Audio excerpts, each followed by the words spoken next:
Sa kabila ng presyur mula sa mga kaalyado, nananatiling walang pinal na kautusan mula sa Pangulo ukol sa pag-atake.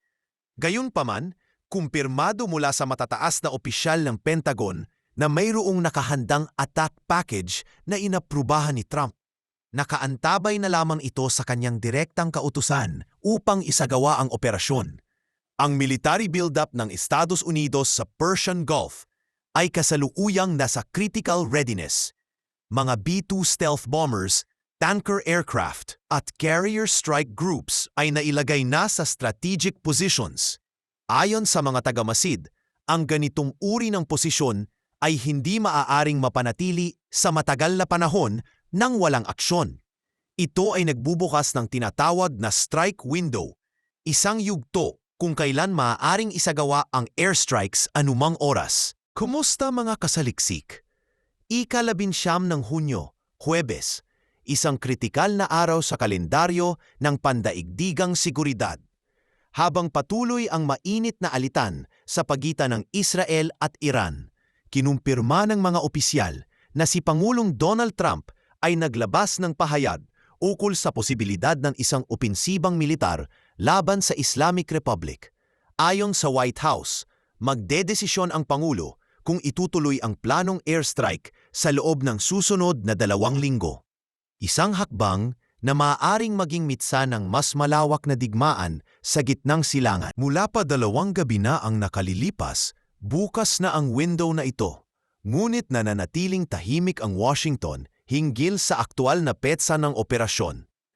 Pinaniniwalaang ang 2 linggong palugit na inihayag ni Trump ay maaaring bahagi lamang ng isang diskarte upang lituhin ang Tehran. May substantial chance of negotiations ayon sa direktang pahayag ng Pangulo.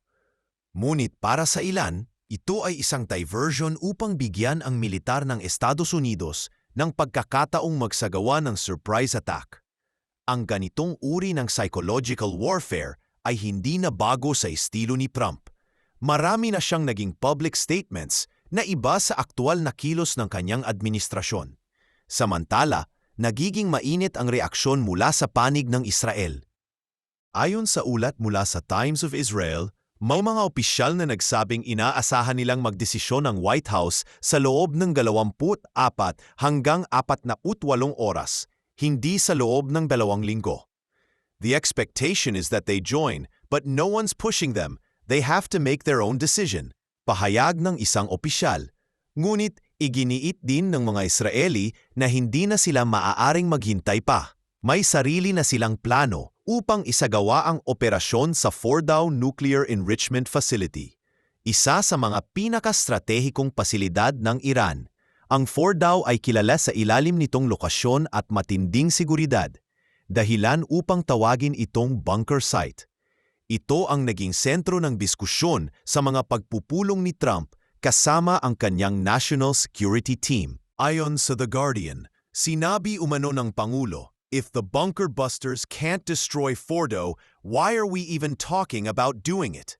Isang tanong na nagpapakita ng kanyang alinlangan kung dapat pa bang ituloy ang misyon kung walang kasiguraduhan ng tagumpay. Ang mga bunker buster bombs ay sinasabing may kakayahang sirain ang mga fortified underground targets. Ngunit maging ang mga military advisors ay nagbigay babala na maaaring hindi sapat ang kanilang lakas upang ganap na sirain ang Fordow. Sa gitna ng mga deliberasyon, patuloy ang pagbuhos ng puwersa ng Estados Unidos sa rehiyon. Ang ganitong deployment ay hindi lamang naglalayong magbigay ng pressure sa Iran, kundi naglalantad rin ng mga sensitibong sistema ng depensa ng Amerika sa mga potensyal na kaaway tulad ng Russia at China. Ayon sa mga analyst, bawat pagkakataon na ginagamit ang B-2 stealth bomber, nabibigyan ng oportunidad ang intelligence community ng ibang bansa na obserbahan ang teknolohiya ng US military. Ang B-2 ay isa sa mga sasakyang panghimpapawid na ginamit noong Operation Iraqi Freedom at itinuturing na hindi makita ng radar systems ng kaaway, isang malaking bentahe sa air supremacy. Ngunit sa kabila ng kahandaang ito, Nananatiling bukas ang posibilidad na hindi itutuloy ni Trump ang opensiba kung magbibigay ng positibong tugon ang Iran sa mga kondisyon ng US government. Habang sinasabi ng Pangulo na wala pa siyang pinal na desisyon, pinapakita naman ng kilos ng militar na handa na silang gumalaw anumang oras. Para sa ilan, ito ay bahagi ng maximum pressure campaign ng administrasyon. Isang taktika upang puwersahin ang Iran sa negosyasyon sa pamamagitan ng banta ng kapangyarihang militar. Sa ganitong konteksto, lumilitaw na isa sa mga pangunahing layunin ni Trump ay ang mapanatili ang military leverage habang pinipigilan ang aktwal na pagsabak sa digmaan hanggat maaari. Ngunit ang mga kilos ng Israel ay naglalagay ng limitasyon sa diplomatic window na sinasabi ng Amerika. Kapag nagsimulang umatake ang mga Israeli forces sa Fordo, maaaring mapilitan ang Estados Unidos na sumuporta o kahit papaano ay iayon ang kanilang kilos upang mapanatili ang ugnayan sa isang mahalagang kaalyado. Sa ngayon, ang tanong ng buong mundo ay simple ngunit mabigat. Magpapasya ba si Trump na ituloy ang opensibang ito? O mananatili ba siyang nasa sidelines habang gumagalaw ang Israel? Habang ang mga eroplano ay umiikot sa himpapawid at ang mga barkong pandigma ay nasa alert level, nananatiling tensyonado ang bawat sandali sa gitnang silangan. Ang desisyon ay hindi lamang ukol sa Iran. Ito ay isang hakbang na maaaring magtakda ng direksyon ng buong rehiyon sa mga susunod na taon. Habang nananatiling tensyonado ang atmosfera sa gitnang silangan, isang hakbang mula sa Israel ang nagdulot ng matinding dagok sa loob mismo ng Iran. Isang hakbang na hindi sa pamamagitan ng mga missile o bombang panghimpapawid, kundi sa pamamagitan ng information warfare. Sa loob lamang ng 6 na araw, matapos ang pagsisimula ng opensibang Israeli laban sa Islamic Republic, nakumpirma na ng mga intelligence agencies na ang Mossad ay ganap ng kontrolado ang broadcasting infrastructure ng Iran. Isang kahindik-hindik na balita ito na sa unang tingin ay tila kathang-isip lamang, subalit ang mga video mula mismo sa mga Iranian citizen ang nagsilbing patunay. Bawat telebisyon sa buong Iran ay nagsimula ng magpalabas ng mga mensahe ng revolusyon. Hindi ako makapaniwala sa nakikita ko. Nagbukas ako ng TV kagabi at ang unang nakita ko ay isang babae na ginugupit ang sarili niyang buhok. Ani Nora, isang Iranian citizen mula sa Tehran na pinili ang hindi na ibunyag ang buong pangalan para sa kanyang kaligtasan. Wala siyang suot na hijab. Sa sulak ng screen ay may simbolo ng umuumal na leon. Ang tinutukoy ni Nora ay ang simbolo ng operasyong inilunsad ng Israel, tinatawag na Operation Rising Lion. Sa pamamagitan ng cyber warfare at covert intelligence operations, naipuslit ng Mossad agents ang kanilang mga sistema sa loob ng Iranian state media at nakontrol ang mga broadcast. Sa bawat bahay, sa bawat ospital, sa bawat opisina, ang mga Iranian ay nakatunghay ngayon sa mga mensahe na hayagang humihimok ng pag-aalsa laban sa rehimen ni Ayatollah Khamenei. Ang mga eksena sa mga hijack broadcasts ay hindi basta propaganda lamang. Ipinapakita nito ang mga babaeng Iranian na tahasang sumusuway sa itinatakdang moral codes, tinatanggal ang hijab sa harap ng kamera, ginugupit ang kanilang buhok bilang simbolo ng paglaya at pinupunit ang mga imahe ng Supreme Leader. Sa ilang footage, makikita rin ang mga karaniwang mamamayan na may hawak na placard na nagsasabing "End the Regime", habang ang background music ay sumasabay sa tono ng protesta. Sa isang video na ipinost sa social media, sinabi ng isang babae, "Ito ang aming boses. Kung hindi kami pakikinggan sa kalye, pakikinggan kami sa TV." Ang diskarte ng Israel ay malinaw. Sirain ang moral at ideolohikal na pundasyon ng Islamic Republic mula sa loob. Sa halip na direktang salakayin ang militar ng Iran, ang tinarget ay ang pinaka-vulnerableng bahagi, ang isip ng mamamayan. Sa ganitong paraan, umaasa ang Israel na maantig ang damdamin ng masa upang bumaling laban sa kanilang sariling gobyerno.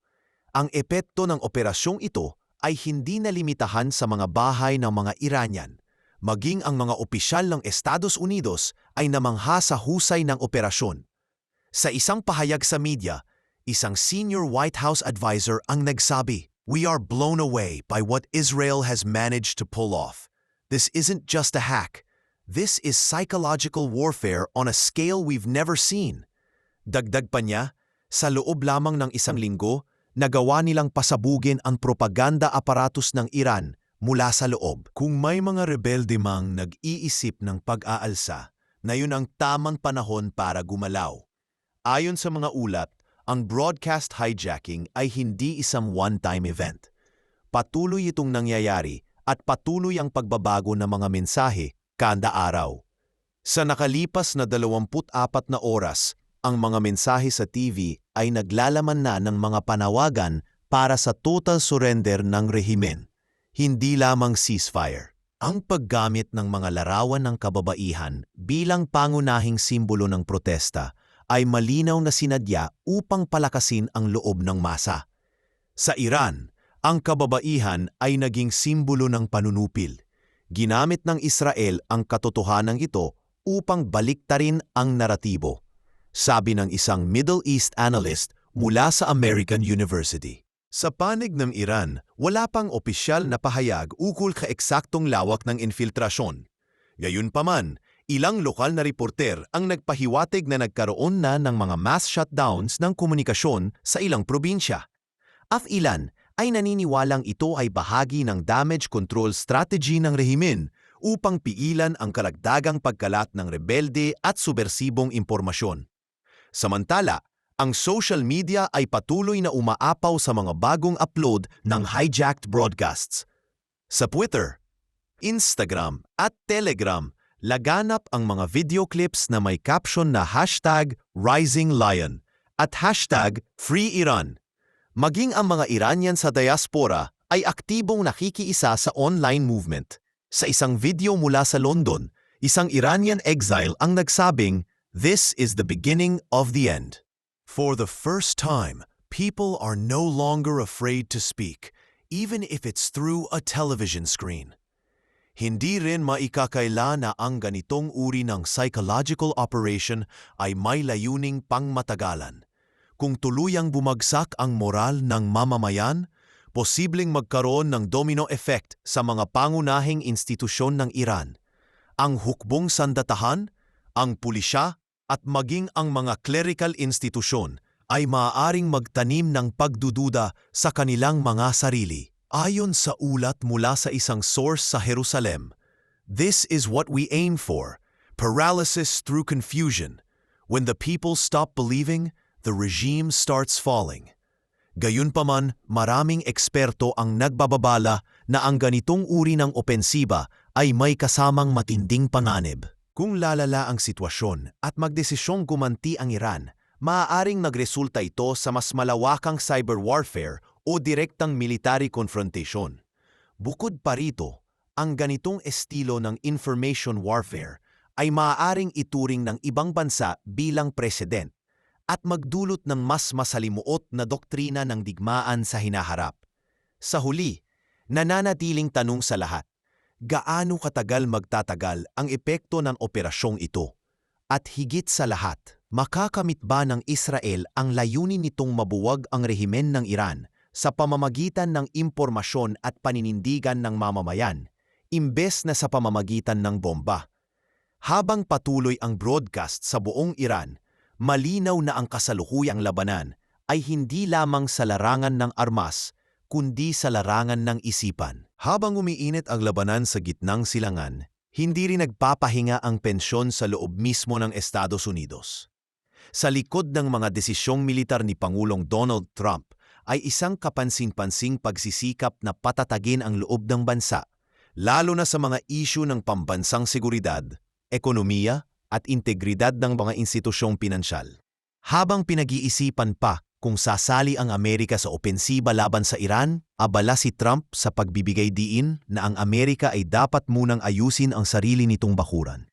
Simula sa Southern Border at sa Federal Reserve, isang makapangyarihang pahayag ang lumabas mula sa White House press briefing nang ipahayag ni Caroline Leavitt na 0 illegal aliens were released into the interior of the United States for the entire month of May. Isang linyang tumatak sa maraming Amerikano, hindi lamang dahil sa laman nito, kundi sa kung paano ito kinumpara sa mga nakalipas na administrasyon. Ayon sa datos na inilahad noong Mayo ng taong 2024, sa ilalim ng pamumuno ni Joe Biden, higit sa 117,000 undocumented migrants ang pinayagang makapasok sa bansa. Kung si Trump ay kayang ganap na itigil ang illegal imigrasyon, ano ang ginagawa ng mga politiko natin sa nakaraang 40 taon? Tanong ng isang conservative commentator sa isang local radio station sa Texas. Hindi ito rhetorical. Sa pananaw ng maraming taga-suporta ni Trump, ang aksyon na ito ay patunay ng kanyang determinasyon na tuparin ang pangakong ibalik ang kontrol sa pambansang hangganan. Isang isyong matagal nang ginamit sa politika, ngunit bihirang malapatan ng konkretong solusyon.